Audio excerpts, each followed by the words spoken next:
The hall of crystal lights glowed like dawn caught in glass. Commander Ethan Cole stood among his team, trying his best to look calm. It was his first visit to this grand world far from Earth. He wore his clean white uniform, his boots shining, his shoulders square. Inside, however, he felt a little uneasy. He had been trained for combat, for survival, for hard-talking military councils, but not for royal feasts under chandeliers taller than starships. Around him stood tall men and women dressed in bright gowns and long robes. Their movement was calm and graceful.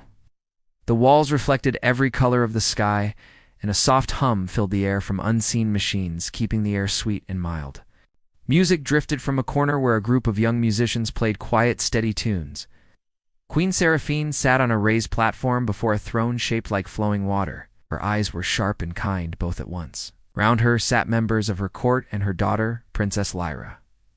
The young princess was known for her bold heart and clear voice, but no human had yet spoken to her directly. Ethan looked around for his crew. His second-in-command, Laura Dean, gave him a firm nod from the other side of the hall, reminding him to stand tall. They were here for peace, not pride. This meeting was meant to mark friendship between the Queen's people and the humans of Earth, a handshake across the stars. A servant rolled in a floating tray filled with crystal cups of blue liquid and small golden fruits that sparkled like jewels. Ethan took one cup to be polite. The flavor was sweet yet sharp, and he coughed lightly. Few of the courtiers smiled, their laughter polite but clear. Then suddenly a spark flashed near the base of one of the decorative pillars. A small drone shaped like a silver bird began to shake violently. Sparks flew from its wings, and it started spinning in erratic circles near the floor, where several young attendants stood. Before anyone moved, Ethan stepped forward. His instincts came alive. He dropped his cup and reached for the small repair tool clipped to his belt. The servants gasped as he knelt, grabbed the broken drone by its wing, and jammed the tool's flat edge under the power joint. A sharp click sounded, and the drone went still, smoke curling gently upward. Ethan set the damaged thing gently on the tray and stepped back, his face calm once more. It was about to explode, he said in an even tone. No harm done. For a long moment, the grand hall went silent. Then a single pair of hands began to clap. It was the princess. Lyra smiled wide, bright, and without fear of what others might say. She rose, her voice clear and sweet. This human has more courage than most courtiers I know, she said with an easy laugh. He acts before others even think. The queen looked at her daughter, her expression unreadable. Around them, whispers began. Humans were new guests here, and such direct words were rare, especially from a princess. Ethan bowed slightly, unsure whether to speak or wait. The silence stretched until Lyra turned toward her parents. Her golden gown shimmered as she stepped down from her seat. With her voice bold but calm, she raised her hand and pointed straight at Ethan. I want him, she declared. Every sound stopped. Every head turned toward her, then toward him. Some stood frozen, others murmured in disbelief. The queen's guards shifted uneasily, but waited for their ruler's command. Ethan blinked once. Surely he thought he had misheard. This couldn't be serious. But Lyra stood tall, her eyes bright and certain. He will stay as my chosen companion, she said softly yet clearly. Laura Dean hurried forward and whispered to Ethan, Don't move. Let them handle this. Her voice was steady, though her eyes showed surprise. The queen rose slowly, her robes flowing like poured light. After a long pause, she said, My daughter has spoken a choice that cannot be undone by royal whim. Commander Ethan Cole, you seem to have impressed her in ways beyond measure. Ethan stood rigid, unsure whether he should salute or laugh at the absurdity of it. Managed only a simple, Your Majesty, I'm honored, but the queen lifted a hand. No need for refusal now. We shall speak more after the gathering. The tension in the hall broke into low murmurs and polite smiles. Musicians began to play again, as if nothing had happened. But every eye still followed the human commander who had just been chosen by a royal hand. Ethan stood there, wondering how a routine diplomatic visit had turned into something far beyond protocol. Somewhere deep inside, he felt the small spark of curiosity, half fear, half wonder about what tomorrow would bring. For now, he bowed quietly, keeping his thoughts to himself. While the princess smiled at him like a dream that had just begun, Ethan did not sleep much that night. The royal guards had led him through a long corridor of silver light to a chamber that overlooked the shining city below. It was quiet and beautiful, but he could not rest. The words of the princess still rang in his mind. I want him. He had only stopped a small drone from sparking, yet now he was the center of a storm he did not understand. He stood by the tall glass window, watching the lights that spread across the horizon like a sea of stars. The people of this world moved with quiet grace, their voices soft and even. Everything seemed peaceful and still, but he felt the weight of hidden rules all around him. In the morning, a gentle knock came at his door. A young woman in a long green dress stepped in with a polite bow. She introduced herself as Clara, the personal aide to Princess Lyra. Her tone was calm, but curious. The princess has asked that you join her for breakfast in the garden, she said. Ethan hesitated for a moment, then straightened his uniform. Lead the way, he said. The palace garden stretched endlessly, filled with trees that glittered with drops of morning dew and flowers that glowed in the sunlight. Streams ran through the garden like silver ribbons. At a marble table sat Princess Lyra, her face bright and open as the day itself. She smiled when Ethan approached and motioned for him to sit beside her. I hope you slept well, she said cheerfully, though she could already guess he had not. I imagine it must be strange to be chosen by someone you barely know. Ethan took a sip of the warm drink served to him and gave a small smile. That would be an honest way to put it, Princess, he replied. On Earth, choices like that usually take years, not minutes. Lyra laughed softly. Perhaps humans think too long. Here we trust what our hearts tell us. I'm not sure my captain would agree, Ethan said. He trusts reports, data, and long meetings. She looked at him with thoughtful eyes. But you did not wait for a report before saving my attendance. You acted when it mattered. You see, that is what caught my attention. You did what you thought was right, without waiting for permission. That is something rare here.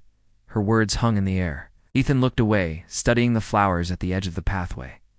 He did not know what to say. He had acted on instinct, not because he sought notice.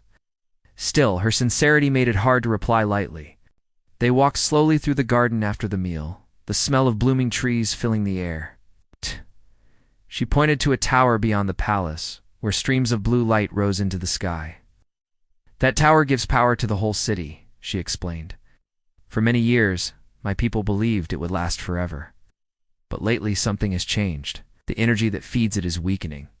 My father's scholars say it will not fail, but I feel they are wrong. Ethan listened carefully. He could tell by her voice that she had been carrying this worry for some time.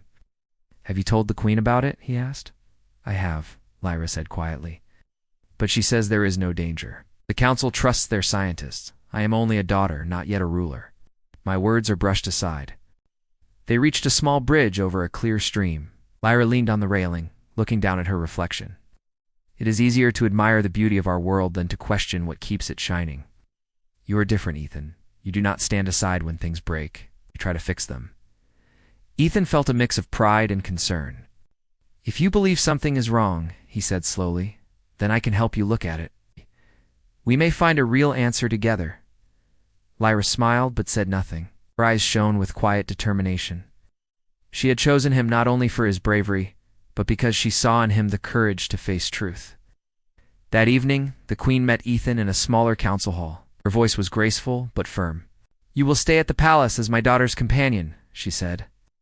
Our laws demand respect for royal choice. Ethan gave a polite nod. I understand, Your Majesty. We'll serve with honor. When he left the hall, his mind was restless again. He had come as an officer for peace talks, not as anyone's chosen companion. Yet fate had turned his path into something far deeper. Somewhere behind the beauty of this world, there was a mystery, and now he was tied to it through the hand of a princess who believed in him. As night fell, he looked out from his balcony once more. The city lights glimmered below like countless tiny hearts. Somewhere, he thought, there was truth waiting to be found. He did not know where the next day would lead him, but he sensed it would change everything he thought he knew about duty, courage, and love.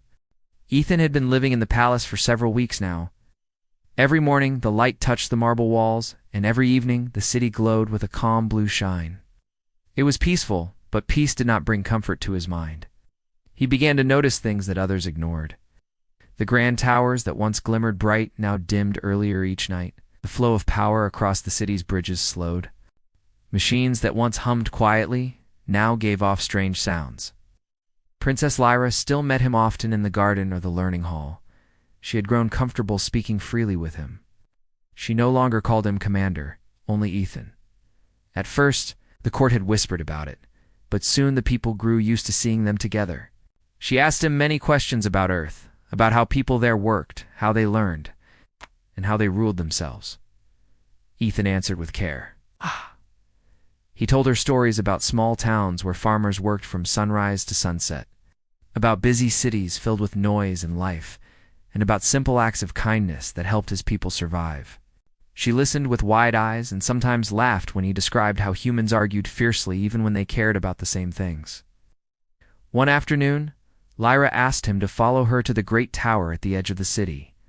"You must see it for yourself," she said. "You will understand then why I feel so uneasy." The guards bowed as they entered through a steel gate. Inside, the air smelled like metal and heat. Long lines of bright pipes ran up the walls, carrying streams of light. In the center stood a tall pillar glowing softly, but the glow flickered like a weak flame. Engineers worked quietly around it, their faces heavy with tiredness. Ethan moved closer, watching the readings on their screens. Even though the symbols were different, he could tell they showed falling levels of energy. "You were right," he said. "It looks like the system is losing strength." "What powers this tower?" Lyra spoke softly. "It draws energy from the moon. The machines there send the power here through beams of light. It has provided for us for generations, and if the moon's surface is damaged or drained..." Ethan asked. Lyra's voice trembled a little, and the city would fall dark. "The life of our world depends on that link." She turned to him, her face full of quiet worry. "I have asked the council to check the moon stations, but they say everything is fine. They trust their numbers more than what they see with their eyes." Ethan knelt beside one of the worn panels and touched the metal. It gave off a faint vibration, uneven and weak. "They are wrong," he said. "This system is near collapse." He looked up at her, his mind already racing. "Do you have maps of the moon base?" She nodded. "Only in the Queen's Chamber archives.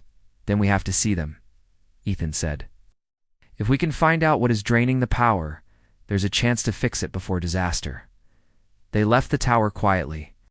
As they walked through the courtyard, Lyra glanced at him. "You are the only one who listens," she said softly. All others bowed to silence. "You remind me that truth is worth trouble." He smiled faintly. "Truth always is." Later that night, Ethan stood in the garden alone. The air was cool, the sky filled with silent stars. For the first time in months, he felt the thrill of real purpose. When Lyra joined him, she carried a small metal tablet. "These are the maps," she whispered. "I convinced my mother's recorder to bring them to me, but we must work in secret. If the council hears what we are doing, they will call it disloyal." Ethan took the tablet and scanned through the data. The readings showed a loss of power spreading from one section of the moon station. "This part," he said, pointing to the screen, "looks damaged. It's where the transfer lines begin. If we could reach it, I could find the cause." Lyra's eyes lit with hope. "You would go there? If it saves lives?" "Yes," Ethan said. "I can't watch a world fall when I can help stop it." For a moment, they stood silent, the soft wind moving through the glowing leaves around them. She looked up at him and said, "You are not like any courtman I know. You are not afraid to see what others refuse." He answered simply, "You gave me reason to care." In that moment, something unspoken passed between them, quiet and strong like the steady pull of gravity. It was not only duty that bound them now, but trust. The next morning, the palace woke to the usual calm, but beneath that quiet rhythm, a new plan had begun. Ethan would prepare for a journey. Lyra would find a way to keep the Queen from suspecting their secret mission. Together, they would face the truth that had slept too long beneath the shining towers. And as Ethan watched the city from his balcony one last time, he could not help but feel that this world had become more than a mission. It had become a home worth saving. The morning sun rose slowly, painting the palace towers in gold. Ethan stood in the small training yard behind the palace, checking the signal device he had built from spare ship parts. It was simple, but strong. It would help him reach the moon station if things went wrong. His hand moved steady and sure, though his heart beat fast. He had faced danger before, but this time felt different. He was not fighting an enemy, he was fighting time. Princess Lyra came toward him, dressed in a dark blue cloak. She looked calm, though Ethan could see worry in her eyes. "Everything is ready," she said quietly. "The transport will leave in 1 hour. The guards think it is carrying supplies. Only we will know our true reason for going." Ethan nodded. "I hope we can fix this before the Queen learns we have gone. She might see it as betrayal." Lyra sighed. "If it saves our city, she will forgive us. Truth must come before pride." They moved quickly through the palace corridors. Workers bowed as they passed, unaware of their secret plan. Outside, an air vessel waited in the courtyard, gleaming under the sun. Its round hull reflected the sky like a mirror. The pilot, an older man named Aaron, greeted them with a short bow. Had been loyal to the Queen for many years, but now he served Lyra's wish without question. The ship lifted softly into the open sky. Clouds rolled beneath them, and soon the world below became a field of quiet blue. Lyra looked out through the window silently, her hands folded. Ethan checked the control panel and said, "If the data is right, the damaged point lies near the old base on the moon's dark side. The place no one visits," Lyra said softly. "They shut it down many years ago when the new systems were built. My mother said it held bad memories." Hours passed in peaceful silence. Then the quiet beauty of the moon grew large in the window. The surface stretched wide and pale, its ground marked with silver towers and glowing tubes that carried the energy streams. But from one large section came no light at all. The map had been right. When they landed near the dark base, the air felt cold and heavy. The machine stood silent, covered in thin dust. Ethan stepped forward carefully, scanning the area with his device. Lyra walked beside him, her eyes wide with awe and fear. They entered a broken gate leading into a long tunnel. The lights flickered weakly. Inside, they found twisted wires and trimmers in the ground. Ethan touched one of the power lines. It was dry and lifeless. "This section was sealed off after an overload," he said. But the seal failed. Weakness started here. Lyra looked at the readings on the tablet. "Can it be repaired?" Ethan studied the lines, his brow tight in thought. "If I can reroute the energy and clear the blocked tubes, the system might recover, but it will need a new power source to restart, something strong enough to shock the flow back alive." Lyra hesitated, then said quietly, "The ship's power core. It could work. That's your only transport," Ethan said. "Without it, we might not get home." She smiled faintly. "Then we trust that hope will guide us back." They worked side by side for hours, their hands blackened by dust and sparks. The noise of tools and humming wires filled the space. Ethan's mind moved fast, shaping new paths for the energy to travel. Lyra helped patiently, learning fast from his guidance. When at last the final node was ready, he connected the ship's small power core to the system. For a moment there was silence. Then the lights flared with sudden life, flooding the tunnel with bright white glow.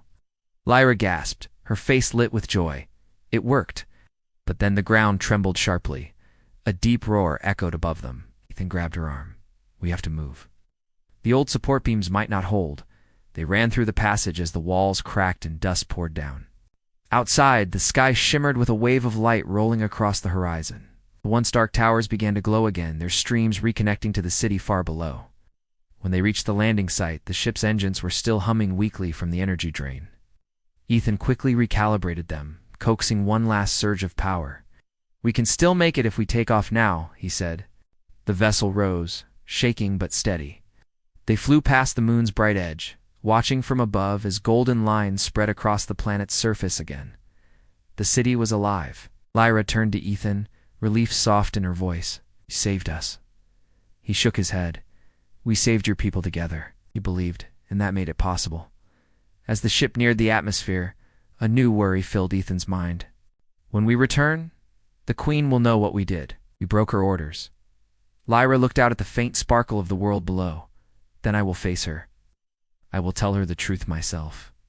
Ethan admired her courage. Even facing her own mother, she stood unshaken. In that moment, as the ship glided through clouds glowing like silver smoke, he realized how deeply her strength had become part of him. The moment their craft touched the palace landing pad, guards surrounded them. The queen was waiting at the center of the courtyard, her eyes dark with questions. The time for hiding was over. The truth had come home. The air inside the palace courtyard was thick and still. Guards lined the steps of the grand hall, their eyes fixed on the princess and the man who had returned from a forbidden journey. The queen stood at the top of the stairs in her long silver robe, her face calm but cold. Ethan and Lyra stepped forward together. Their clothes were marked with dust, their faces tired but proud. The queen's voice echoed through the courtyard. "You disobeyed me," she said. "You left the city without command. You took a royal vessel. Tell me why I should not have you both confined at once." Lyra took a deep breath. Her voice did not tremble. "'Cause if we had not gone, the city would be gone too," she said. The energy tower was dying. The system that powers our world was one day away from collapse. Ethan found the fault and repaired it. Soft gasps moved through the onlookers. The queen's eyes narrowed. "You risked your life for work that was not yours to do," she said, looking at Ethan. Ethan met her gaze. His tone was steady. "With respect, Your Majesty, any life worth serving is worth saving. I could not stand by and watch the city fade while there was a chance to help." The queen stared at him, searching his face. Around them, the air was silent, except for the soft hum of guards' armor. Then, from the towers nearby, a spreading light filled the sky. The lines of power that had been weak for months now burned bright and steady. The sight could not be denied. Clara, the queen's advisor, hurried forward and whispered something to her. The queen raised one delicate hand, asking for quiet. She looked again at her daughter, and then at the human standing beside her. "You acted without fear," she said at last, "and your actions brought back our light. I may not agree with your method, but I cannot deny your result." Lyra took a small step closer. "Mother," she said softly, "sometimes rules must bend so that truth may rise." He only did what others refused to see. The queen's expression softened slightly. "You are too much like your father," she said. Then she faced the gathered council members. "Let it be known that our city's life has been restored through courage, not through orders. From this day, Commander Ethan Cole will be honored as a friend to our people." The crowd that had been silent broke into applause. The sound spread through the courtyard like a rising wave. Ethan bowed, humbled by the sudden warmth that filled the air. Lyra looked at him, a proud smile lighting her face. Later that evening, when the palace had grown quiet again, Ethan walked along the balcony where the stars shone clear and close. The world below shimmered with fresh energy. He felt relief wash through him, though part of him knew his time here was almost done. His mission had come to an end. The queen had already spoken with his captain on the ship above. The treaty between their worlds was now stronger than ever. Lyra joined him on the balcony. She still wore the same blue cloak from their journey, though the dust had been brushed away. She smiled gently when she saw him. "You are leaving soon," she said. He nodded. "The ship will collect me in the morning." There was a quiet space between them, filled only by the wind. "Our people owe you everything," she said. "You gave us back our world." "I never thought anyone could bring change like this." Ethan smiled faintly. "Change does not come from one person," he said. "It starts when someone decides the fight is worth the risk. You made that choice long before I did." Her eyes shone in the dim light. "Do you ever wish you could stay?" He turned to look at her fully. The glow of the towers reflected in her eyes. "I wish I could be in two places at once," he said softly. "My duty calls me back home, but part of me will always belong here." Lyra reached out and took his hand. "Then let that part of you stay with me," she said quietly. He did not answer for a moment, but the look in his eyes said what words could not. They stood together in silence, watching the sky. A thin light like silver dust stretched between the stars. In the distance, the queen stood by an open window. She saw them together and smiled for the first time in many days. Perhaps she understood that what had begun as rebellion had saved not only their world but her daughter's heart as well. The next morning came with a gentle breeze and soft gold on the horizon. The ship from Earth descended in a slow, graceful arc, its lights glimmering against the pale sky. Ethan stood at the base of the palace steps, waiting to depart. Lyra stood beside him, holding a small silver pendant in her hand. "This belonged to my father," she said, placing it in his palm. "He wore it when he traveled beyond our world. Let it remind you that you will always have a home here." Ethan closed his fingers around it, his voice quiet. "I'll keep it with me always." The ship's ramp lowered with a hiss. As he walked up, he paused halfway and looked back. Lyra stood watching him, her hair moving in the wind, her face calm but bright with unspoken promise. When the ship rose into the sky, she remained on the steps until it became a tiny light, then vanished into the blue. Her world had been saved, her heart changed forever. And high above, Ethan looked out through the window, watching the planet glow below him. For the first time in his long service, he felt at peace. He had not only found honor among the stars, but something far greater, the proof that courage, truth, and love could unite worlds.